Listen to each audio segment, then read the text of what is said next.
आपने जैसे हमें बताया कि अभी ऑपरेशन सिंदूर आएगी जिसको अनाउंस कर दिया गया है ऑफिशियली। उसके अलावा कौन कौन से प्रोजेक्ट्स हैं जिनमें आप वर्क कर रहे हैं? अभी फिलहाल वही है और एक दो प्रोजेक्ट्स और हैं जिसका अभी अनाउंस नहीं किया गया है। तो अब एक जो लेवल सेट कर दिया धुरंधर ने, आपको लगता है कि ऑपरेशन सिंदूर उस लेवल की आप बना पाएंगे? बना पाएंगे नहीं बना पाएंगे वो बात की बात होती है। आप कोशिश करते हो। पूरी दुनिया में धुरंधर की बात हो रही है जी। अक्षय खन्ना कोई पहले कोई गंदा एक्टर नहीं था। उससे पहले भी उसने बहुत महान एक्टर बहुत अच्छी फिल्में करी हैं, अच्छी एक्टिंग करी है। लेकिन ये कैरेक्टर, उसकी पर्सनैलिटी, उसकी डायरेक्शन, उसकी स्क्रिप्ट, उसका म्यूजिक, सारी चीजें सिंक हुई इसलिए आपको इतनी अच्छी लग रही है। मोदी जी ने रेफरेंस दे दी मूवीज की तो लोगों ने बोल दिया कि कैसा प्राइम मिनिस्टर है। उसने भी बोला है कि कश्मीर फाइल प्रोपेगेंडा है। तो छत्तीस सिंहपुरा में 35 सिखों को मार दिया था कश्मीर में। तो क्या उसको प्रोपेगेंडा बोला? इनकी आत्मा ही कैसे मानती है? एक इंसान भी किसी के साथ गलत हुआ हो उसको आप प्रोपेगेंडा नहीं बोल सकते। यहाँ तो 5-7 लाख लोग जम्मू में बैठे हुए हैं। अब बात करते हैं आपके अंदर के एक्टर की। सबसे पहले तो ऐसा नहीं है जो मैं पीछे वाला काम किया वो हिट नहीं हो सकता था। क्या पता कोई ऐसी मूवमेंट आती वो छोटी सी चीज भी हिट हो जाती। आपका फेवरेट एक्टर कौन है? बहुत सारे एक्टर्स हैं। आपने बड़े बड़े एक्टर्स के साथ काम किया, जैसे अनुपम खेर जी हो गए, मिथुन चक्रवर्ती हो गए और नाना पाटेकर हो गए, तो उनके साथ कैसा एक्सपीरियंस रहा? दूर से किसी को देखना और पास से किसी को देखना बहुत अंतर होता है। नाना पाटेकर सर का भी तो सोचो कि मैं क्या हूँ, नया बच्चा हूँ। नाना पाटेकर सर कितने महान है, वो मेरे को पूछ रहे हैं कि यार मैं ये लाइन सही बोल रहा हूँ। आपको लग रहा है कि जम्मू में मतलब अब ये चीज को ज्यादा हाइप मिल रही है एक्टिंग करियर्स को? अच्छी बात है, बट मैं ये चाहता हूँ कि जो जहाँ पहुँच जाए हम अपनी जड़ों को ना भूलें। अभी हम आपको अलग अलग टाइप में देख सकते हैं। मेरी कोशिश तो हुई है, कोशिश हुई है। लोग ट्राई करें अलग अलग। आज हमारे साथ मौजूद है एक ऐसी पर्सनालिटी जिन्होंने जम्मू के थिएटर से अपनी एक्टिंग स्टार्ट की और बड़ी बड़ी फिल्मों में काम कर लिया, और इतना ही नहीं बहुत अच्छी अच्छी मूवीज के रिसर्च हेड भी रह चुके हैं। तो मैं बिल्कुल टाइम नहीं वेस्ट करूंगी उनकी इंट्रोडक्शन में। So please welcome Saurabh Raj Verma. Thank you. Saurabh पहले तो बताएं कैसे हैं आप? मैं बिल्कुल बढ़िया हूँ और बहुत अच्छा लग रहा है आपके ऑफिस में आके इंटरव्यू करके आपके साथ। जी। तो अभी हमारी ऑडियंस वैसे तो आपको जानती भी होगी, जिन्होंने कश्मीर फाइल्स देखी है, जिन्होंने बंगाल फाइल्स देखी है, तो उनको पता होगा कि ये एक्टर हैं और ये जम्मू से हैं। लेकिन फिर भी सौरभ, कहाँ से शुरुआत की आपने अपने करियर की? हम कहीं भी पहुंच जाएं लेकिन शुरुआत अपने घर से ही होती है।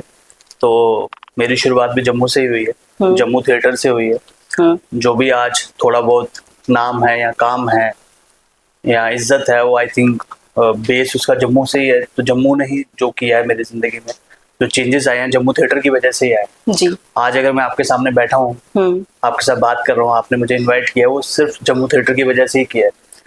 तो बस मैं वही कहूँगा कि कहीं भी चले जाऊँ जड़े मेरी जम्मू ही है, जम्मू थिएटर ही है। जम्मू के जो लोग हैं, जो अपने जम्मू में थिएटर आर्टिस्ट थे उस समय मेरे साथ, आज भी वही मेरे साथ हैं, वही दोस्त हैं। तो मैं आज अगर कुछ कहीं पे जा रहा हूँ तो मैं वही जम्मू के कल्चर को या जम्मू के रूट्स को ही रिप्रेजेंट कर रहा हूँ। तो बस वही है। आपने 2008 में थिएटर स्टार्ट किया, राइट? तो कितना टाइम लगा खुद को उस लेवल तक नोटिस करवाने में? मुझे पता है बहुत ज्यादा मेहनत करनी पड़ती है, ताकि अगर आप छोटे से थिएटर आर्टिस्ट हो लेकिन आपको कोई नोटिस करके बॉलीवुड की मूवी में आप आ रहे हैं, तो कितनी स्ट्रगल करनी पड़ी उसके लिए? जब एक होता है कि जब हम थिएटर शुरू करते हैं तो ऐसा कोई फॉर्मूला नहीं है कि हम 4 साल में फिल्म कर लेंगे या 5 साल में फिल्म कर लेंगे। हम कर रहे होते हैं तो उस समय दिमाग में भी नहीं था कि मैं फिल्म जाके 10 साल के बाद फिल्म करूंगा या 4 साल के बाद मैं ऐसा करूंगा या मैं फेमस हो जाऊंगा या न्यूज में आऊंगा। तो वो वाला माइंडसेट नहीं रहता थिएटर आर्टिस्ट का, मोस्टली नहीं रहता। उसका मतलब होता है कि मैं अच्छे नाटक करूं, अच्छी कहानियों को मैं स्टेज पे लेके आऊं, अच्छे मैं कैरेक्टर्स करूं। तो एक प्रोसेस ही है, अपने बाकी चीजें अपने आप हो सकती हैं, वो उसके आप समय तय नहीं कर सकते उसका। आप अपना काम करते जाते हो। वो एक मोमेंट आता है जब आपको लगता है कि यार किसी ने नोटिस किया हमारा काम, किसी को हमारी जरूरत है। कोई भी आपको आपकी वजह से नहीं बुलाता। आप कोई चीज करना चाहते हो, उसमें मैं क्या वैल्यू ऐड कर सकता हूँ इसलिए मुझे बुलाया जाता है, या किसी और को भी बुलाया जाता है ना। आप यहाँ पे जॉब कर रहे हो, आप कोई वैल्यू ऐड कर रहे होंगे इस न्यूज चैनल में, इसलिए आप यहाँ पे हो। तो वो आप जब काम कर रहे होते हो किसी को नोटिस होता है कि ये और मेरे और इसके इंटरेस्ट मिलते जुलते हैं, हम इसके साथ काम कर सकते हैं। तो थिएटर आप करते जाते हो, आप कोशिश करते रहते हो अपनी तरफ से कि मैं अच्छा काम सीखना चाहता हूँ, ताकि वो जब मौका आए मुझे काम करने का मौका मिले तो मैं अच्छा कर सकूँ। तब मेरे पास ये ना मैं अफसोस करूं 10 साल के बाद कि यार मैं काश 2 साल और थिएटर कर लेते या 6 महीने और थिएटर कर लेता। एक जर्नी चलती रहती है। तो थिएटर वैसे ही कर रहा था। तो यहाँ पे मैं जब फ्री टाइम होता था या थिएटर के अलावा मैं डॉक्यूमेंट्रीज में इंटरेस्टेड रखता हूँ, काफी इंटरेस्ट रखता हूँ। ओके। तो मैं इंडिपेंडेंट डॉक्यूमेंट्रीज बना रहा था। गवर्नमेंट की काफी डॉक्यूमेंट्रीज बनाई है, इंडिपेंडेंट भी बनाई है। और आर्मी से रिलेटेड या इस चीजों से रिलेटेड शॉर्ट डॉक्यूमेंट्री 2-2 मिनट की डॉक्यूमेंट्रीज मैंने आई थिंक 200-250 बनाई। अच्छा। तो वो मुझे कोई गाइड नहीं कर रहा था, वो किसी के लिए नहीं बना रहा था, बस मेरे को अच्छा लगता है इसलिए बना रहा था। तो जो आप फ्री टाइम पे काम करते हो वही फ्यूचर में आपके काम आता है, जो आप दिल से काम करते हो। अगर मैं उसको टारगेट लेके चल रहा होता कि मैं कुछ ऐसा करूं कि किसी डायरेक्टर को नोटिस हो जाए तो शायद नहीं होता। हाँ। तो मेरे इमोशंस से जो मैंने चीजें बनाई हैं, मैंने आपको ऑफ कैमरा एक बात कर रहा था कि एक डॉक्यूमेंट्री बनाई accession of Jammu and Kashmir to India, कि जम्मू कश्मीर भारत का हिस्सा कैसे बना, उसके पीछे क्या पॉलिटिक्स थी, महाराजा क्या फील कर रहे थे, जम्मू कश्मीर की सिचुएशन क्या थी। क्योंकि बहुत सारे लोग जम्मू के बाहर जाके ये सब प्रोपेगेंडा करते हैं कि महाराजा ने कभी साइन नहीं किए, जम्मू कश्मीर भारत का हिस्सा नहीं है। तो मेरे मन में ये बात थी, हमारी टीम के अंदर ये बात थी, जो मेरे दोस्त हैं, वॉइस ऑफ डोगरा एक ग्रुप है, तो हमने सोचा कि यार कुछ ऐसा बनाते हैं जो हम जम्मू को रिप्रेजेंट करें फॉरेन में। तो उसकी जो फर्स्ट स्क्रीनिंग है वो London parliamentary house of Commons में हुई, ताकि हम दिखा सके एक डोगरा एंगल नहीं आता था। जब भी हम कोई डॉक्यूमेंट्री या फिल्म देखते हैं हमेशा कश्मीर एंगल ज्यादा रहता है उसमें। तो हमारा पूरा वो उसका फोकस जम्मू और डोगरा वॉरियर्स क्या कर रहे थे, जो स्टेट फोर्सेस है उनकी क्या सिचुएशन थी, महाराजा हरि सिंह की क्या सिचुएशन थी, उस पॉइंट ऑफ व्यू से वो डॉक्यूमेंट्री बनाई, जो काफी अच्छी लगी लोगों को। तो वो डॉक्यूमेंट्री कहीं ना कहीं विवेक अग्निहोत्री सर के पास पहुंची, जो कश्मीर फाइल के डायरेक्टर है जी। उनकी हमारी जो फिल्म है क्या बोलते हैं इसको, कश्मीर फाइल, इसकी शूटिंग पहले जम्मू में होने वाली थी। तो जम्मू में आने वाले थे, उस समय मैं बाय चांस लद्दाख में शूटिंग कर रहा था। तो हमारे जो टीम मेंबर्स हैं जम्मू में, वॉइस ऑफ डोगरा के डॉक्टर विकास पादा, साहिल है, वैभव है, मनु खजूरिया हैं, तो ये लोग उनसे मिलने वाले थे। तो मैंने इनको कहा कि आप मेरी डॉक्यूमेंट्री उनको दिखा देना। हालांकि हम ट्विटर पे कनेक्टेड थे, मैं और विवेक सर। तो मेरी डॉक्यूमेंट्री उन्होंने देखी तो उनको लगा सिमिलर सब्जेक्ट के ऊपर काम किया है, रिसर्च करके डॉक्यूमेंट्री बनाई है। तो मैं फिर स्पेशली लद्दाख से जम्मू आया, उनसे मिला और वहीं से शुरुआत हुई फिर फिल्मों की। तो बस चल रहा है।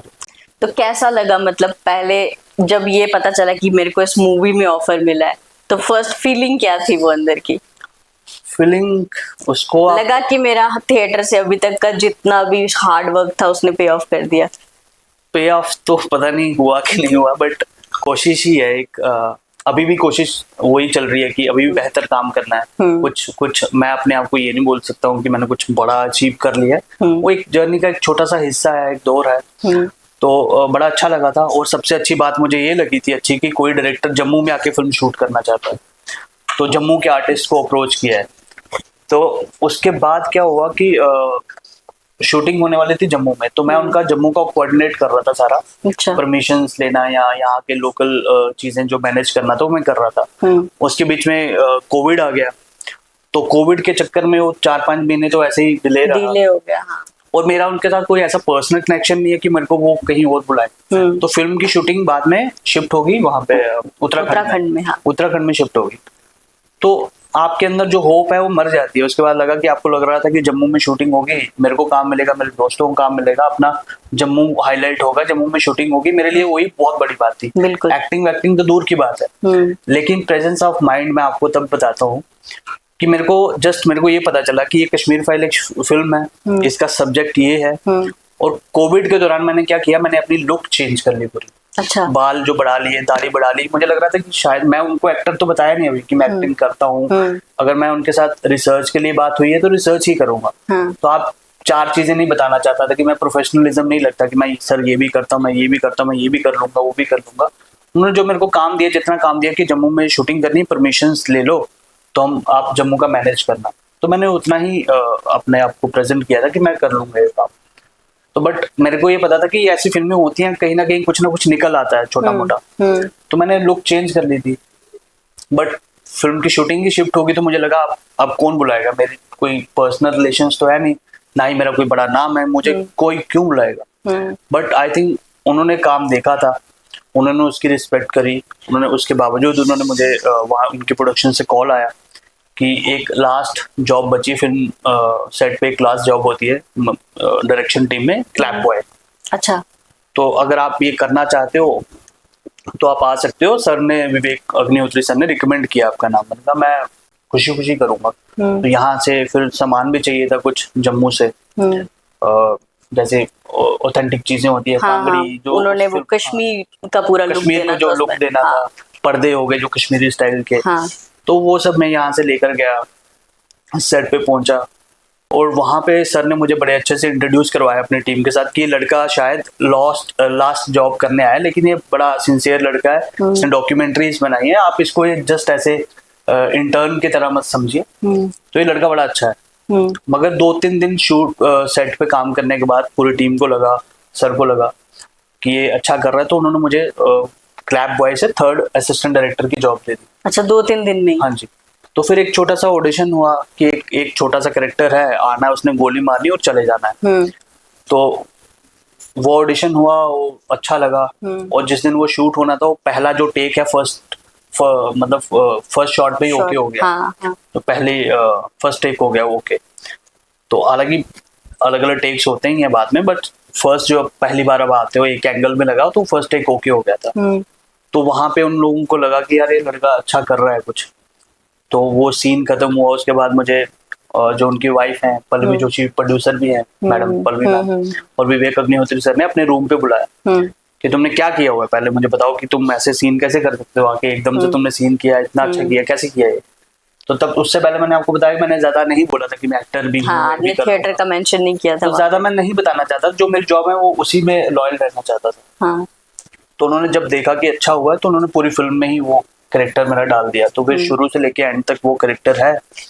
तो उसके बाद उसके 2-3 दिन शूट के बचे थे वहां पे कश्मीर में, तो कश्मीर में लेकर गए मुझे, वहां पे भी मेरी एज ग्रो करके एक कैरेक्टर मतलब कंटिन्यू कर दिया उस कैरेक्टर को। तो उसके बाद 2-3 दिन का शूट था मुंबई का। तो उन्होंने बोला अगर नहीं आओगे तो भी चल जाएगा, अगर आप आना चाहते हो तो देख लो। तो मेरे दोस्तों से ही ऑलरेडी मैंने कहा 1 हफ्ते के लिए चले जाता हूँ। तो 2 दिन वो शूटिंग करी, जैसे ही वो शूट खत्म हुआ, मुझे अभी तक याद है एग्जैक्टली, तो शूट खत्म हुआ, लास्ट डे था, तो सर निकल रहे थे, मैं दरवाजे पे खड़ा था, तो निकल रहे थे, कह रहे क्या प्लान आ गए। तो कुछ नहीं, देखता हूँ अभी क्या है, क्योंकि उससे पहले मैं मुंबई में काम कर चुका था, सीरियल कर चुका था कुछ। अच्छा, आपने सीरियल्स भी करे हैं? उससे पहले मैं कर चुका हूँ काम मुंबई में, सीरियल्स किए हैं, कुछ छोटी छोटी चीजें करी है। तो मैंने कहा सर कुछ नहीं, 1-1.5 हफ्ता हूँ यहाँ पे मैं, और कुछ दोस्तों के साथ कुछ लिंक्स है, उनसे मिल लूंगा एक बार। तो कह रहे कल ऑफिस आ जा तो बात करते हैं। मेरे दिमाग में है नहीं, मैं एक्टर हूँ, जॉब हमारे दिमाग में कोई है नहीं कि मैं परमानेंट किसी के साथ जॉब करूँ या कोई एक एक्टिंग को छोड़ के कोई और टास्क लूँ। तो बुलाया, उन्होंने बोला कि कितना खर्चा आता है अगर तुझे मुंबई में रहना होगा। तो मैंने दिमाग में कैलकुलेट किया कि आई थिंक इतना इतना आता होगा। तो मैंने बताया उनको, तो कह रहे ये सब मैं करूंगा, आप हमारे साथ काम करो। अच्छा। मैं चाहता हूँ तुम अच्छा काम कर रहे हो, तुम हमारे साथ काम करो। ठीक है सर। तो वहीं से शुरुआत हो गई। तो कह रहे रिसर्च करोगे, मैंने तुम्हारा काम देखा है डॉक्यूमेंट्री। मैंने कहा सर मैंने किया नहीं है, बट उन्होंने कहा कि तुम स्मार्ट लड़के, तुम कर लोगे। उससे पहले मैंने आपको बताया, मुझे भी, मैंने कहीं सोचा नहीं था कि मैं रिसर्च करूंगा या कुछ ऐसा वैसा। किताबें यहाँ पे भी कितनी पढ़नी है। तो रिसर्च कह रहे हम बंगाल फाइल इसके बाद शुरू होनी थी एग्जैक्टली। अच्छा। कश्मीर के बाद कि करोगे इसका ट्राई। तो मैंने कहा सर ट्राई करके देखते हैं। तो मैंने जो ट्राई का फर्स्ट डॉक्यूमेंट बना के दिया उनको, 1000 पेज का था। 1000 पेज का फर्स्ट डॉक्यूमेंट बना के ट्राई का, जस्ट ट्राई कि ऐसा कुछ है।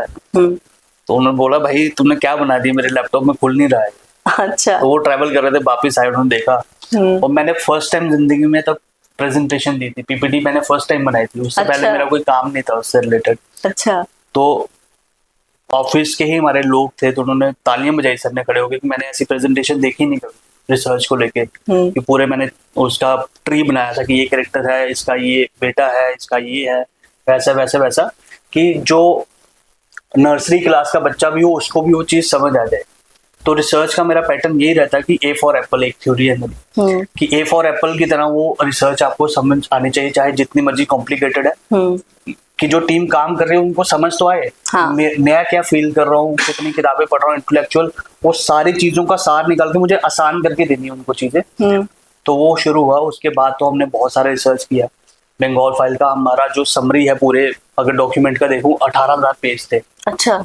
और हमने सेंसर बोर्ड को इतनी मोटी किताब दी है, और सेंसर बोर्ड ने साइन करवाए सर के कि अगली बार कोई हिस्टोरिकल फिल्म आएगी तो हम बोलेंगे कि ऐसा रिसर्च करके लाओ। तो वैसे शुरुआत हुई, रिसर्च भी हो गया। तो उस फिल्म में भी एक्टिंग भी कर रहा हूँ, और डीए था। डीए एक होता है डायरेक्टर से असिस्टेंट की जॉब। तो बंगाल फाइल में डीए भी था, रिसर्च हेड भी था, और एक्टर भी था। अच्छा, रिसर्च हेड थे उसमें। लेकिन जब इन चीजों को लोग प्रोपोगंडा से जोड़ देते हैं कि कश्मीर फाइल्स जो है ये गवर्नमेंट ने बनवा दी, बंगाल फाइल्स है, वैसा एक बन जाता है ना। अभी जैसे रिसेंट भी मैं आपको बता भी रही थी कि मोदी जी ने रेफरेंस दे दी मूवीज की, तो लोगों ने बोल दिया कि कैसा प्राइम मिनिस्टर है जो मूवीज को प्रमोट कर रहा है। तो उसमें कितनी रियलिटी रहती है, कितनी रियलिटी बेस्ड मूवीज है वो? जब बंगाल फाइल आई, इसको भी लोगों ने बड़ा क्लेम करने की कोशिश करी, प्रोपेगेंडा है। कुछ बड़े चैनल हैं जिनका मैं यहाँ नाम नहीं लूंगा, बट हैं कुछ जर्नलिस्ट हैं, कुछ और हैं एक्टिविस्ट हैं। तो जिस बंदे ने काम किया वो तो ज्यादा बोलना नहीं चाहता वो। तो मेरा दो तीन लोगों को मैंने ट्वीट किया कि भाई मैं माफी मांगने के लिए तैयार हूँ अगर इसमें कुछ गलत है, लेकिन आप इतने गट्स रखो कि अगर आपको कुछ प्रोपेगेंडा लग रहा है सीन में, आप मुझे सीन ला के दिए कि ये सीन आपने गलत बताया, इसके इफेक्ट्स सही नहीं। तो मैं पब्लिकली माफी मांगूंगा, मेरा डायरेक्टर भी माफी मांगेगा। अच्छा। हम क्या ही कर सकते हैं, यही बोल सकते हैं कि आप प्रूफ तो दे दो क्या प्रोपेगेंडा है। आप कोई सीन बता दो। ऐसे बोलने के तो मैं किसी को प्रोपेगेंडा बोल दूं, मैं किसी के नाम के ऊपर बोल दूंगा, अच्छा आपका नाम आकांक्षा नहीं है, तो आप बोलोगे ना, आप कुछ तो लेके आओगे कि नहीं ये मेरा नाम है, प्रूफ कर सकते हो। तो हमारा उनको ये रहता है कि यार आप प्रूफ करो। ऐसे बोलने के तो मैं भी किसी फिल्म को प्रोपेगेंडा बोल दूं, किसी फिल्म को बकवास बोल दूं, किसी फिल्म को अच्छा बोल दूं, लेकिन उसके पीछे कोई होना तो चाहिए, लॉजिक तो होना चाहिए। और इसमें क्या गलत है? अगर भारत का कोई इंसिडेंट हुआ है तो भारत का सिनेमा ही बताएगा। कोई बांग्लादेशी फिल्म मेकर तो आके यहाँ इंडिया के जेनोसाइड के ऊपर या इंडिया की स्टोरीज के ऊपर काम करेगा नहीं, बिल्कुल, है ना। अमेरिका वाले तो इंडिया के स्टोरीज पे काम करेंगे नहीं। और हमारे जितने भी एक्टिविस्ट हैं, जितने भी लोग आपने सुने होंगे जो इस फिल्मों को प्रोपेगेंडा बोलते हैं, कभी आप उनको उनकी फिल्मों का बोलिए कि आपकी फेवरेट 10 फिल्में बताइए, तो उनकी 10 फिल्मों में जो 8 फिल्में होंगी उसमें आपको दिखाया जाएगा कि अमेरिका कितना ग्रेट है। हाँ। तो अमेरिका ग्रेट किसने बताया? फिल्मों ने ही बताया ना, हॉलीवुड ने। अभी अमेरिका कितना ग्रेट है, ईरान के साथ वॉर चल रहा है, कितना नहीं है, हमें नहीं पता है, लेकिन फिल्मों के थ्रू हमारी ऑडियंस को पता है कि अमेरिका बहुत ग्रेट कंट्री है। तो फिल्मों के थ्रू ही सॉफ्ट पावर को अपनी प्रमोट करते हो। अपनी जो चीजें हैं, अपनी आर्मी है या अपनी एडमिनिस्ट्रेशन है, आपको फिल्मों के थ्रू ही उसको प्रमोट करते हो इंटरनेशनल लेवल पे। बिल्कुल। आप घर घर जाके नुक्कड़ नाटक तो करोगे नहीं, आप कमर्शियल फिल्म बनाते हो, उसमें अपनी चीजें बताते हो, हमारा ये ऑपरेशन हुआ है या हमारे साथ ये इंसिडेंट हुआ है। 9/11 के ऊपर आई थिंक 1000 फिल्में बन चुकी होंगी, डॉक्यूमेंट्रीज बन चुकी होंगी, उसको तो कोई प्रोपेगेंडा नहीं बोल रहा है। हाँ। तो ये सोचने की बात है कि कोई किसी चीज को प्रोपेगेंडा समझ रहा है। अभी कल परसों एक लड़की है, कोई बाली करके, कश्मीर से ही लिंक रखती है, सिख कम्युनिटी से आई थी, मुझे प्रॉपर पता नहीं, उसने भी बोला है कि कश्मीर फाइल प्रोपेगेंडा है। तो छत्तीस सिंहपुरा में 35 सिखों को मार दिया था कश्मीर में। तो क्या उसको प्रोपेगेंडा बोलेंगे? इनकी आत्मा ही कैसे मानती है? एक इंसान भी किसी के साथ गलत हुआ हो उसको आप प्रोपेगेंडा नहीं बोल सकते। यहाँ तो 5-7 लाख लोग जम्मू में बैठे हुए हैं, इनके सामने बैठे हुए हैं, छोटे छोटे क्वार्टर्स में बैठे हुए हैं, उसको अगर आप प्रोपेगेंडा बोल रहे हो तो फिर आपकी आत्मा मर चुकी है मेरे ख्याल से। तो सौरभ, हमने बात कर ली आपकी रिसर्च की या आप कैसे वहां तक पहुंच गए। अब बात करते हैं आपके अंदर के एक्टर की सबसे पहले, तो क्योंकि पहला ड्रीम तो आपका यही था कि मैं एक्टर बनूंगा। तो जब आप वहां पर रिसर्च कर रहे थे या जिन मूवीज में आप असिस्टेंट डायरेक्टर थे, तो वहां पर कुछ ऐसे सीन्स तो होते होंगे जिसमें लगता होता यार इसकी जगह अगर मैं होता तो मैं बेटर कर लेता। ऐसा कभी हुआ आपके साथ? लेकिन इन सारी फिल्मों में मैं एक्टिंग कर ही रहा हूँ जी, बट आप इस उम्मीद से लगे रहते हो कि आप कुछ अच्छा मिलेगा, जिस दिन आप अपनी जो पोटेंशियल है वो दिखा सको, जो जिस चीज के लिए, जिस मौके का आप वेट कर रहे हो, अभी आप वो चीजें कर रहे हो जो मिल रही हैं। जो आप करना चाहते हो वो बात की बात है, कैसे मिलेगी, कब मिलेंगी, वो आप भी नहीं चाहते। बस कोशिश यही है, जो जितना अभी आपको मिलता है आप वो अगर पूरी ईमानदारी के साथ करोगे तो अगला मौका आपको जरूर मिल जाता है। तो मैं इस चीज को ऐसा नहीं समझ सकता कि ये मेरे लिए छोटी चीज है इसलिए कम मेहनत करता हूँ, जो मैं सोच रहा हूँ वो आएगा तो मैं उसमें ज्यादा मेहनत करूंगा। तो उसको पहुंचने के लिए जो जितना काम मिल रहा है उसको ईमानदारी से अच्छे से या अच्छी पूरी क्या बोलते हैं कि डेडिकेशन के साथ काम करना पड़ेगा, ताकि उस चीज के लिए बंदा ट्रस्ट कर सके मेरे ऊपर कि इसने ये वाले लेवल पे अच्छा काम किया तो वो वाला लेवल पे अच्छा कर लेगा। तो वही उम्मीद के साथ आप काम करते रहते हो कि यार आज नहीं, कल नहीं, परसों नहीं, अगली फिल्म में, उससे अगली फिल्म में, 2 साल के बाद, 4 साल के बाद कभी ना कभी तो मौका आएगा जिस दिन एक कैरेक्टर होगा जो मेरे लिए बना होगा, जो मैं करूंगा, तब लोगों को पता चलेगा कि अच्छा ये भी एक एक्टर है। आज पूरी दुनिया में धुरंधर की बात हो रही है जी। अक्षय खन्ना कोई पहले कोई गंदा एक्टर नहीं था, उससे पहले भी उसने बहुत महान एक्टर, बहुत अच्छी फिल्में करी हैं, अच्छी एक्टिंग करी है, लेकिन ये कैरेक्टर, उसकी पर्सनैलिटी, उसकी डायरेक्शन, उसकी स्क्रिप्ट, उसका म्यूजिक, सारी चीजें सिंक हुई इसलिए आपको इतनी अच्छी लग रही है। बिल्कुल। पहले उसने अच्छा काम, ऐसा नहीं है कि उसने अच्छा काम नहीं किया, अच्छा ही करता था वो। यहाँ पे सिंक ज्यादा हुआ है, नोटिस ज्यादा हुआ है यहाँ पे। वो पावर जो है कैरेक्टर का, जो डायमेंशंस है वो इतनी अच्छी हुई कि लोगों को टच कर रही थी, जो उसका जो पर्सनालिटी है कैरेक्टर की वो आपको हिट कर रही थी। तो वैसी चीजें होती हैं जो आपकी पर्सनैलिटी के हिसाब से, या आप उस कैरेक्टर के साथ टच कर जाते हो, वो कैरेक्टर की बाकी लेयर्स, म्यूजिक, डायरेक्शन, सिनेमेटोग्राफी, सारी चीजें सिंक करती है तो अच्छी लगने लगती है। तो हर एक्टर उसी मोमेंट का वेट कर रहा होता है, किसी दिन मैं सिंक होके आऊंगा तो अपने आप चीजें अच्छी लगती है। राकेश बेदी जो इसमें है, कितने पुराने एक्टर हैं, मतलब बहुत पुराने, इतने लोगों ने सोचा भी नहीं होगा जितना उन्होंने काम कर रखा है, लेकिन ये फिल्म ने उनको एक स्टार बना दिया इस एज में आके। तो चीजें हिट होती हैं तो ऐसी होती हैं जब सिंक होती हैं, तो आप सिंक का वेट कर रहे हो, तो ऐसा नहीं है कि जो मैं पीछे वाला काम किया वो हिट नहीं हो सकता था। क्या पता कोई ऐसी मूवमेंट आती, वो छोटी सी चीज भी हिट हो जाती है कई बार। आपके एक लुक आप ऐसे करके देखते हो और वो फेमस हो जाती है। आपने देखी होंगी इंटरनेट के जमाने में बड़ी सारी छोटे छोटे एक्शन फेमस हो जाते हैं, डाल देते हैं लोग, है ना। छोटे से एक्शन फेमस होता है, रातों रात आपके 10 मिलियन 20 मिलियन फॉलोअर्स आ जाते हैं। बिल्कुल बिल्कुल। तो वो होती हैं, उसके लिए पता नहीं कैसे होती हैं, हो जाती हैं। ऐसा आप प्लान नहीं कर सकते हो कि मैं ये करूंगा तो फेमस हो जाऊंगा। तो आपका फेवरेट एक्टर कौन है जिसको देखकर आपको लगता है कि मैं मतलब इसको फॉलो करूंगा? चलो फॉलो नहीं करेंगे, बट फेवरेट कौन है?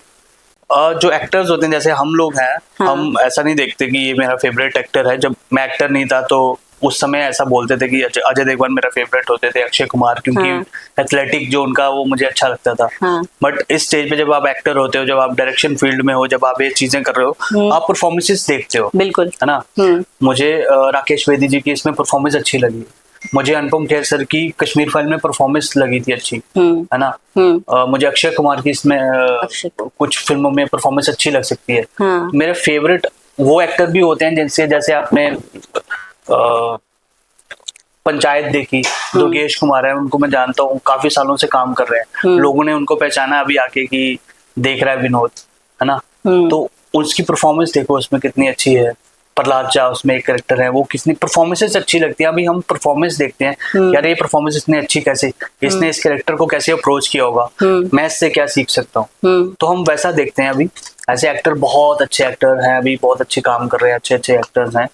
रणदीप हुड्डा मुझे बड़े अच्छे लगते हैं, हमेशा एफर्ट्स लगाते हैं एज एन एक्टर। वो आप दुनिया देखती है कि वो फिल्म हिट हुई, फ्लॉप हुई, लेकिन मुझे एफर्ट्स दिखते हैं एज एन एक्टर, उसने क्या एफर्ट्स लगाए हैं, है ना। तो ऐसे बहुत सारे एक्टर्स हैं, बहुत सारे, वो मैं एक का नाम नहीं ले सकता। अच्छा। तो हम हमेशा एक फिल्म में 10 एक्टर भी होते हैं कई बार, किसी की एक एंट्री है लेकिन वो उसने इतनी अच्छी करी होती है कि हमारे याद रहता है कि यार ऐसा कुछ आएगा तो इसने इस चीज को बड़े अच्छे से अप्रोच किया इस कैरेक्टर को, तो वैसा रहता है। वैसा रहता है। जम्मू में हम देख रहे हैं, जम्मू के एक्टर्स बहुत आगे आगे जा रहे हैं अब, तो आपको लग रहा है कि जम्मू में मतलब अब ये चीज को ज्यादा हाइप मिल रही है, एक्टिंग करियर्स को आ रही है, बड़ी अच्छी बात है। मैं भी चाहता हूँ कि आए और अच्छा काम हो, जम्मू में भी अच्छा काम हो। जैसे क्योंकि हमारे काफी अच्छे अच्छे एक्टर्स हैं, आप मोहित रैना को ले लीजिए, काफी सारे हैं। हाँ, इस तरह के एक्टर्स हैं जिनका वर्क बहुत ज्यादा लोग एडमायर कर रहे हैं। कुछ तो ऐसे एक्टर्स हैं जिनको शायद जम्मू में लोग जानते भी नहीं होंगे कि वो जम्मू या कश्मीर से बिलोंग करते हैं। बहुत सारे लोग हैं और अच्छी बात है। बट मैं ये चाहता हूँ कि जो जहाँ पहुंच जाए, हम अपनी जड़ों को ना भूलें। हम मुंबई बैठे हैं, अमेरिका में बैठे हैं, कहीं पे बैठे हैं, हम जम्मू को एटलीस्ट मेंशन करने की कोशिश करें अपने प्लेटफॉर्म से, अपने सोशल मीडिया से, या चीजों को जो जम्मू में काम हो रहा है, जहाँ मेरे आगे पीछे के दोस्त मेरे जो डोगरी में काम कर रहे थे, मैं क्या कर सकता हूँ उसके लिए, मैं पोस्ट ही कर सकता हूँ अभी फिलहाल। तो हम कोशिश करते रहते हैं कि जम्मू के ऊपर भी अच्छा फोकस आए, लोगों को जम्मू के बारे में पता चले। तो जैसे आप बोल रहे थे कि जब मैं जम्मू में था तो मेरे मन में एक बात रहती थी, उससे पहले मैं मुंबई में था, तो सर्च करते थे लोग, जैसे कोई मेरे साथ कोई एमपी का बंदा है या कोई राजस्थान का है तो सारे सर्च करते थे गूगल पे, तो सबकी बड़ी अच्छी फोटोज आती थी, ये देखो राजस्थान के महल है, ये भोपाल की अच्छी चीजें हैं, लेकिन जम्मू का इंटरनेट पे तब कुछ मिलता ही नहीं था। तो मेरे मन में वो बड़ी बात रहती थी यार कि जम्मू की अच्छी फोटो कोई क्यों नहीं खींच रहा। तो मैंने इतनी सारी फोटो खींची, फिर मैंने इनक्रेडिबल इंडिया के साथ कोलैबोरेट हुई कुछ फोटोज, तो मेरा वो रहता था कि मैं जम्मू की अच्छी फोटो खींच के डालूंगा। तो मैंने बड़ी सारी फोटोज भी क्लिक करी है जम्मू की रिलेटेड, अच्छा। तो जो काफी इंटरनेट पे वायरल भी होती रहती हैं कभी कभी, अच्छा। जब जम्मू का कोई दिन कुछ ऐसा आता है।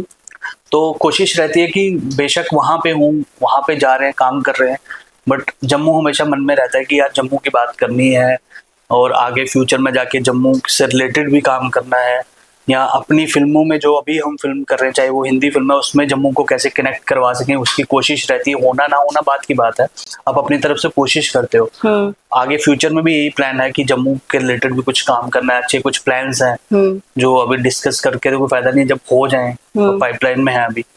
तो आइडियाज चलते रहते हैं कि जम्मू को हमेशा आगे लेके जाना, लाइमलाइट में लाना है, और जम्मू से रिलेटेड भी अच्छा काम करना है। जो वहाँ पे एक्सपीरियंस हम गेन कर रहे हैं वो मेरे किसी दोस्त के काम आए, अगर कोई मेरा दोस्त यहाँ पे फिल्म बना रहा है तो मैं उसको कुछ गाइड कर सकूं या उसमें कुछ कंट्रीब्यूट कर सकूं, कैसे कर सकता हूँ, तो वैसा एक मन में रहती है बात। तो खुद के लिए फ्यूचर का क्या सोचा है अभी? जैसे आप पहले मूवीज में आ गए, रिसर्चिंग हेड बन गए, आप ओटीटी पे भी देख सकते हैं हम आपको सीरीज वगैरह में। कुछ फ्यूचर प्लान्स, डायरेक्शन प्लान्स, कुछ ऐसा सोच रखा है? डायरेक्शन का प्लान तो है, प्लान है, ऑब्वियसली है। मैं कुछ लिख रहा हूँ, कुछ चीजें सोच रहा हूँ, कुछ सब्जेक्ट जम्मू के रिलेटेड ये मैंने आपको बोला जो मैं करना चाहता हूँ, बट अभी उस सिचुएशन में नहीं हूँ कि मैं उसको अच्छे से डील कर पाऊँ। कुछ बजट की चीजें होती हैं, अब जस्ट मैं जम्मू के नाम पे कुछ करना चाहता हूँ, कुछ भी कर दूं उसका कोई फायदा नहीं है। उसको एक उसकी रिस्पेक्ट मिलनी चाहिए, जो भी काम है उसको उसका ट्रीटमेंट वैसा होना चाहिए जैसा मैं चाहता हूँ। तो वो है, और बाकी तो कोशिश चल रही है, बड़े सारे प्रोजेक्ट्स हैं जो मैं वेब सीरीज भी करना चाहता हूँ, ये भी करना चाहता हूँ, सब कुछ करना ही चाहता हूँ। एज एन एक्टर तो मैं सब कुछ करना चाहता हूँ, तो अभी आप सीरियस उसमें कुछ कॉमेडी वगैरह ट्राई करोगे फ्यूचर में? हम देख सकते हैं आपको कॉमेडी अभी तक किसी ने एक्सप्लोर नहीं किया, लेकिन मैं जम्मू का जो मुझे फर्स्ट स्टेट का अवार्ड होता है, जो बेस्ट एक्टर अवार्ड होता है थिएटर की तरफ से, उसमें मुझे कॉमेडी प्ले के लिए ही मिला था। वो अच्छा। आई थिंक 12-13 में वो कॉमेडी प्ले ही था, और मैं यहाँ पे मुझे बड़े सारे लोग तब बोलते थे अच्छा यार तू कॉमेडी बड़ी अच्छी करता है। तो वो रहता है कि जैसा आप अच्छा परफॉर्म करते हो तो लोग लगता है यार वो उसी में बांध देते हैं लोग, अच्छा ये कॉमेडी अच्छी करता होगा। अभी विलन कर रहा हूँ, लोगों को लगता है ये विलन ही कर सकता होगा शायद। तो एज एन एक्टर आप सोचते हो कि मैं ये भी करना चाहता हूँ, कॉमेडी भी करना चाहता हूँ, सीरीज भी करना चाहता हूँ, ग्रे शेड, ब्लैक शेड सारे करना चाहते हो आप। हाँ, अभी आपने कॉमेडी करी, अब बताया मुझे कॉमेडी में अवार्ड मिला। मैं जब से आपके साथ बैठी मुझे ऐसा लग रहा है ये सीरियस पर्सनालिटी है, मुझे लगा नहीं था कि इनको कॉमिक में भी अवार्ड मिला होगा। मैं वो प्ले बड़ा फेमस था वो, हाँ। तो वो प्ले में किया कॉमेडी, और भी वैसे प्ले किए हैं मैंने। हाँ। तो एक धारणा बन जाती है तब आपकी शायद ये कॉमेडी ही कर सकता है, बट मेरे लिए वो कॉमेडी नहीं थी, मैं एक कैरेक्टर कर रहा था, उस कैरेक्टर को देख के लोगों को हंसी आ रही थी। मैं उसको एज कॉमेडियन कैरेक्टर नहीं देख रहा था, मैं एक कैरेक्टर प्ले कर रहा था जो ऑडियंस देखती है उसको हंसी आती है। फॉर एग्जाम्पल जब ये आपने धुरंधर ही देखी आपने लास्ट, जो राकेश बेदी जी का कैरेक्टर, वो एक कैरेक्टर कर रहे हैं, उसको देख के आपको हंसी आ रही है, वो अपना कैरेक्टर निभा रहे हैं, तो कैरेक्टर के बीच में हंसी है। आप फोर्स नहीं कर रहे हो कि मैं हंसाने की कोशिश करूंगा, वो तो अपने कैरेक्टर से पूरी मूवी का क्रेडिट आप ऐसा सोचते हो कि ये कैरेक्टर है, हाँ। इसकी ये पर्सनैलिटी आप कर रहे हो, उसमें आपको हंसी आएगी, रोना आएगा, मुझे भी नहीं पता है। बिल्कुल तो वैसा रहता है। बिल्कुल। तो फिर भी ऐसे मतलब अभी हम आपको अलग अलग टाइप में देख सकते हैं। मेरी कोशिश तो वही है, कोशिश वही है, लोग ट्राई करें अलग अलग कैरेक्टर्स में, मैं भी वही चाहता हूँ। तो अभी फ्यूचर के लिए आप इस टाइम पर किस किस चीज, आपने जैसे हमें बताया कि अभी ऑपरेशन सिंदूर आएगी जिसको अनाउंस कर दिया गया है ऑफिशियली, उसके अलावा कौन कौन से प्रोजेक्ट्स हैं जिनमें आप वर्क कर रहे हैं? अभी फिलहाल वही है, और एक दो प्रोजेक्ट्स और हैं जिसका अभी अनाउंस नहीं किया गया। तो अभी राइट नाउ मैं रिसर्च कर रहा हूँ ऑपरेशन सिंदूर के लिए, जिसकी डिटेल्स अभी तो हम नहीं दे सकते, तो बस वही काम चल रहा है। तो अभी आपने धुरंधर देखी होगी, है ना? हाँ। दोनों पार्ट्स देख लिए धुरंधर के। तो अब एक जो लेवल सेट कर दिया है धुरंधर ने, आपको लगता है कि ऑपरेशन सिंदूर उस लेवल की आप बना पाएंगे? बना पाएंगे नहीं बना पाएंगे वो बात की बात होती है, आप कोशिश करते हो। हर डायरेक्टर चाहता है, हर टीम में चाहता है उसकी फिल्म बहुत अच्छी बने, है ना। तो आपकी कोशिश ये रहती है, और अच्छी बात ये है कि धुरंधर की सक्सेस से आप सीख कह सकते हो, आप सीखोगे, उसको देखोगे फिल्म का ये बेंच मार्क उसने सेट किया, तो ऑब्वियसली आप एफर्ट्स अच्छे लगाते हो और अच्छे एफर्ट्स लगाओगे, तो सक्सेस होना बात की बात है। आदित्य दर ने भी ये सोच के तो ना बनाई होगी कि मेरी फिल्म बहुत हिट होगी, उसने एक अपने कन्विक्शन के साथ उसने एक फिल्म बनाई, जो उसने एक स्टोरी कहनी थी उन्होंने कही वो, तो वो फिल्में हिट हो जाती हैं। आपके पास कोई ऐसा लिख के कह नहीं सकता कि मैंने बहुत बड़ी फिल्म बनाई है तो हिट ही होगी, तो बड़ी बड़ी बहुत बड़ी फिल्में फ्लॉप हो जाती है, और कई फ्लॉप फिल्में जो होती है वो बहुत अच्छी होती हैं। हाँ, तो वैसा नहीं होता। आप ऑब्वियसली आप चाहते हो हर सब्जेक्ट को आप बड़ी सीरियसली देखना चाहते हो। अब ये ऑपरेशन सिंदूर है जिसमें हमारी इंडियन आर्मी इन्वॉल्व है, तो हम तो अपनी तरफ से वही चाहते हैं कि यार किसी भी तरह से हम इस फिल्म को इतना बेहतर बनाएं कि पूरी दुनिया देखे इसको। हमारी तरफ से तो वही कोशिश रहेगी, बाकी रिजल्ट ऑडियंस के हाथ में होता है, उनको कितना टच कर रही है वो फिल्म जाके। तो एफर्ट्स तो ऑब्वियसली अच्छे ही रहेंगे, अच्छी सोच अच्छी मेहनत के साथ ही बनाएंगे। चलो आपकी फेवरेट मूवी बता दो। अब ये मत बोलना कि सारी मूवीज एक जैसी होती है, सब मूवी जो मेहनत होती है वो सबकी होती है। आप अपनी फेवरेट कोई एक मूवी बताओ, और आप चाहते हो कि मैं भी एक्चुअल में उस मूवी में, मतलब उस एक्टर का रोल मेरे को करना चाहिए था वैसा। मुझे एक फिल्म है, आपने पता नहीं देखी होगी, हॉलीवुड फिल्म है वो, माय लेफ्ट फुट करके नाम है, बहुत पुरानी फिल्म है। तो उसमें एक डिसेबल कैरेक्टर था, वो मेरे को बहुत टच किया था। सबसे पहली जो परफॉर्मेंस मुझे याद है कि वो मुझे परफॉर्मेंस लगी थी कि यार मुझे लग रहा था शायद ये बंदा सच में डिसेबल होगा, बट बाद में जब मैंने उस एक्टर को देखा, अच्छा खासा, मुझे नाम भूल गया उस एक्टर का, माय लेफ्ट फुट करके नाम है फिल्म का। तो वैसा मैं चाहता हूँ कि वैसा कुछ आए जिंदगी में, जो आपकी, वो मेरे दिमाग में अभी तक है। और एक फिल्म है बैंडिट क्वीन फिल्म है एक, वो मुझे बड़ी अच्छी लगती है। और विवेक अग्निहोत्री सर की फिल्म है कश्मीर फाइल की, सारे चर्चा करते हैं, मुझे उनकी एक फिल्म है बुद्धा इन अ ट्रैफिक जैम, वो मुझे बहुत अच्छी लगती है।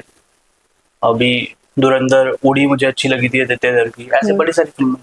आपने बड़े बड़े एक्टर्स के साथ काम किया, जैसे अनुपम खेर जी हो गए, मिथुन चक्रवर्ती हो गए, और नाना पाटेकर हो गए, तो उनके साथ कैसा एक्सपीरियंस रहा?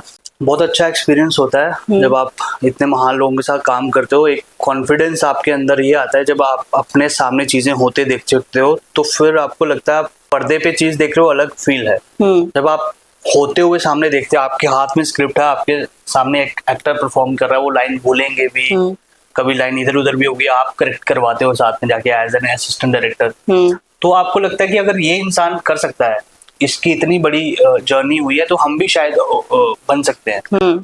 आप दूर से किसी को देखना और पास से किसी को देखना बहुत अंतर होता है। तो आप टच, वो इमोशनल, वो क्या बोलते हैं, इंटीमेसी और फील करते हो ना पास में रह के, यार ये मेरे सामने ही तो हुआ है, वो भी एक इंसान ही है, उसने किया है, अगर ये कर सकता है तो मैं भी कर सकता हूँ, तो वो एक बड़ा अच्छा फील आता है। और जो अच्छे एक्टर्स होते हैं, जो जिनके आपने नाम लिए, वो इतने प्रोफेशनल होते हैं, वो आपको कंफर्ट देते हैं सेट पे जाके। नाना पाटेकर सर का आपने बड़ा सुना होगा, बड़े रूड है। मैंने उनके साथ काम किया, आई थिंक 1.5 महीना, मेरे साथ तो बड़े अच्छे रहे। मैं उनसे मिल चुकी हूँ, बिल्कुल रूड नहीं है, आप जो प्रोफेशनल आदमी है, आप उसके सामने डम बिहेवियर के साथ जाओगे, उल्टे सीधे सवाल पूछोगे, तो बंदा इरिटेट होगा, उसके बाद टाइम नहीं है फालतू बात सुनने का या करने का। वो प्रोफेशनल लोगों के काम करने हैं सेट के ऊपर, आप उनके ऊपर उस सब्जेक्ट के ऊपर बात करो ना, जो काम करना है वो काम करोगे तो आपको कोई दिक्कत नहीं होगी, दोनों साइड से अच्छा रहता है। मुझे तो बड़ा मजा आया था नाना पाटेकर सर के साथ काम करते, मैंने इतना सीखा। मिथुन चक्रवर्ती सर के साथ मेरी इतनी डिस्कशंस होती हैं बैक स्क्रीन पे, मैंने उनसे साइलेंस सीखी थी, जो कश्मीर फाइल में। आप अभी जब जाके देखोगे फिल्म तो अलग दुनिया से देखोगे, बाकी एक्टर 10 लाइंस बोल रहे हैं, 20 लाइंस बोल रहे हैं, वो 1 लाइन बोलते थे। तो मैंने उनको डिस्क्राइब किया था एक इंटरव्यू में कि उनकी जो डायलॉग डिलीवरी वो स्नाइपर शॉट्स है, वो एक डायलॉग बोलते थे, सब चुप्पी हो जाती थी उसके बाद। तो वो साइलेंस को कैसे कंट्रोल करना है, जब बाकी एक्टर्स बोल रहे हैं, आप बैठे हुए, आपके पास कोई डायलॉग नहीं है, लेकिन आपने एक ही डायलॉग बोलना, वो इतनी ग्रेसफुली बोलना कि वो सारे सबकी जो 20 डायलॉग बोलेंगे उनके लेवल का हो एक डायलॉग। तो वो मिथुन चक्रवर्ती को लोग देखते हैं, मिथुन सर को डिस्को डांसर, ये डांसर, वैसी इमेज है, लेकिन आई थिंक मैंने उनसे बेहतर एक्टर अभी तक नहीं देखा जिनके साथ मैंने काम किया है। इतने सीरियस एक्टर है, आज तक मैंने उनको कोई लाइन बोलते नहीं देखा है इतनी एज में। चुपचाप आएंगे, अपना काम करेंगे, निकल जाएंगे। और उनके कमरे में जाओगे ना आप, ऐसे पूरे पेजेस होते हैं, पूरी किताबें, इतना पढ़ते हैं अपने रोल के लिए इस एज में, इतना पढ़ते हैं, इतना प्रिपेयर होते हैं कि मैं सेट पे जाऊं तो मेरे लाइन ना बोले, मेरी वजह से किसी को प्रॉब्लम ना हो, तो इतना ज्यादा वो तैयारी करके आते हैं। नाना पाटेकर सर का भी सोचो कि मैं क्या हूँ, नया बच्चा हूँ, नाना पाटेकर सर कितने महान है, वो मेरे को पूछ रहे हैं कि यार मैं ये लाइन सही बोल रहा हूँ। तो आप तब फील करते हो कि यार ये कितने प्रोफेशनल होंगे लोग, बिल्कुल, जो एक आम इंसान से भी पूछ रहे हैं, जो नया लड़का उसको पूछ रहे हैं कि मैं ये लाइन, ये मेरा शब्द सही है कि नहीं। तो वो कितनी ईमानदारी के साथ अपना काम करते हैं, इसलिए आज वो इतने बड़े लोग हैं, बने हुए हैं। ऐसे नहीं बन गए कि चलो स्क्रिप्ट आई, याद किया, डायलॉग बोल के, लेकिन वो उतनी उससे बड़ी मेहनत करते हैं जितना बड़े वो दिखते हैं। तो आपको बड़ा इंस्पायर होते हो इन सब चीजों को लेके कि यार इतनी एज में आके अगर इतनी मेहनत कर रहे हैं तो ये कोई इजी जॉब नहीं है कि आप आए और आपने डायलॉग बोले और आप हिट हो गए। आपको लगातार कई सालों तक मेहनत करने पड़ती है, तब जाके आप एक नाम बनते हो जाके। तो आप मेरे लिए तो वही आइडल्स हैं, मैं उन्हीं को फॉलो करता हूँ। नाना पाटेकर सर मेरे बड़े फेवरेट हैं, मिथुन चक्रवर्ती सर फेवरेट हैं। तो उनके साथ जब आप काम करते हो, मिथुन सर के साथ, अनुपम सर के साथ, पल्लवी जोशी मैम के साथ, और भी बड़े सारे एक्टर्स आए हैं बीच में, तो आप इंस्पायर होते हो कि आप क्या सीख सकते हो। बिल्कुल। आप मुंबई में रह रहे हो आजकल, तो वहां पर अभी जैसे हम पॉजिटिविटी की बात कर रहे हैं कि मूवी इंडस्ट्री पॉजिटिव, आपको वर्क मिलेगा, लेकिन एक होता है ना एक डार्क साइड, एक स्ट्रगल साइड जो आता है, एक्टर को कितनी मुशक्कत करनी पड़ती है वहां तक पहुंचने के लिए, तो उसके लिए आप क्या बोलोगे? आपको अभी तक फेस करनी पड़ी है वो? आई थिंक आप कैसे उसको वो करते हो, कैलकुलेट करते हो, उस पर डिपेंड करता है। अगर आप शॉर्ट टर्म के लिए आए हो कि आप फेमस होना चाहते हो, आप जल्दी काम ढूंढना चाहते हो, तो आप फ्रस्ट्रेट हो जाओगे।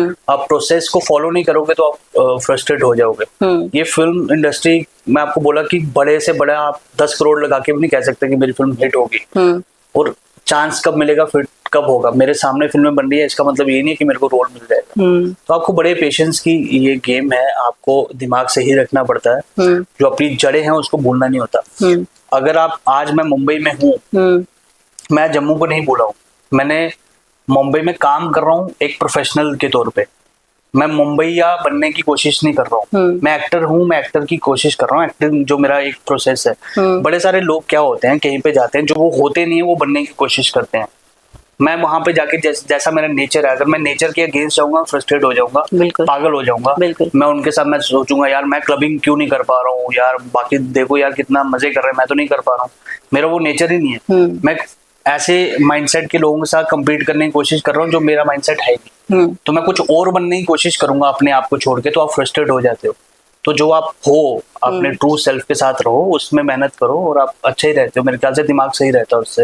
आप किसी को देख के कि यार उसके पास इतने पैसे मेरे पास क्यों नहीं है, तो आपका दिमाग तो खराब हो गई। आप उसके लिए शॉर्टकट्स देखोगे, आप उसके लिए पागल होते रहोगे। जो आपने सोचना है काम, वो आप सोच नहीं रहे हो। एक अलग बंदे की पर्सनैलिटी से आप कुछ अचीव करना चाहते हो, उसके लिए दिमाग लगा रहे हो। बिल्कुल। तो मैं वही कहता हूँ, जो नए मेरे दोस्त आते हैं कि क्या करें, बन गए, जो हो वही रहो। किसी के साथ compete मत करो, अपने जो काम करना है उसकी रिस्पेक्ट करो, जितना मिल रहा है उसकी रिस्पेक्ट करो, वो आगे भी मिलता है। वही देख के तो मिला ना, मैंने जो काम छोटा मोटा किया होगा उसको देख के ही अग्निहोत्री सर ने मुझे बोला कि यार ये काम कर ले, और मैंने वो अच्छा किया, उन्होंने बोला यार ये भी काम कर ले। तो वैसे ही होता है, जो आप अच्छे से ट्राई करते हो कुछ चीजें, वो आपके काम आती हैं। और मेरी जिंदगी का वही सार है, जो आप फ्री टाइम पे, जो आप ईमानदारी से इमोशनली चीजें बनाते हो, वही आपके काम आती है। बिल्कुल। तो फिर अभी हो सकता है हम आपको आगे के बड़े बड़े प्रोजेक्ट्स में देखें, लेकिन जम्मू कश्मीर के लोगों के लिए या फिर जम्मू कश्मीर में जो एक्टर्स हैं जो आगे जाना चाहते हैं, उनके लिए कुछ बोलना चाहें तो जाते जाते? यही कहूंगा, ईमानदारी से काम करिए, शॉर्टकट्स के चक्कर में मत पड़िए। कोई इवेंट करवा रहा है, हम आपको रातों रात स्टार बना देंगे, इतने पैसे दो, ये फिल्म में रोल कर लो। पैसे देके 10 करोड़ की फिल्म भी हिट नहीं होती है। तो आप अपने ऊपर काम करिए, जब आपको मौका मिले तब आप कैसे उस चीज को करेंगे। तो प्रोसेस को फॉलो करो, जर्नी को फॉलो करो, चीजें अपने आप होंगी, उसको कोई रोक ही नहीं सकता। मतलब दुनिया में कोई रोकना, 100 लोग भी रोकना चाहते होंगे, कोई रोक नहीं पाएगा आपको, जब आप ईमानदार हो। क्योंकि कोई भी इंडस्ट्री है वो चाहती है उसको अच्छे लोग मिले। आपको कोई बुलाएगा किसी भी प्रोजेक्ट के लिए, वो इसलिए बुलाएगा कि आप उसकी चीज को बेहतर कर सको। कोई आपको एक, जब 100 करोड़ की फिल्म बन रही होगी, कोई आपका वहां पे फेवर, पर्सनल फेवर नहीं देगा आपको कि आओ भाई काम कर लो। कोई 100 करोड़ की आपकी फिल्म बर्बाद नहीं करना चाहता। आपको तभी बुलाया जाता है जब आप उसमें कुछ अच्छा ऐड कर सकते हो। बिल्कुल। तो आप उस पोजीशन पे पहुंचिए सारे कि आप कुछ बेहतर कर सको, किसी के प्रोजेक्ट में कुछ अच्छी चीजें ऐड कर सको, अपनी एक्सपर्टीज से कुछ किसी की चीजें सुधार सको, तो वो अपने आप चीजें सेट हो जाती हैं। तो उसके बाद कुछ ज्यादा दिमाग में करने की सोच नहीं है, सिंपल रखो चीजों को, वो सिंप्लिसिटी से सारा काम हो जाता है मेरे ख्याल से। बिल्कुल, thank you so much. Thank you Kanchan, बहुत अच्छा लगा बात करके, और मुझे भी थैंक यू बहुत सो अच्छा मच इनवाइटिंग मी।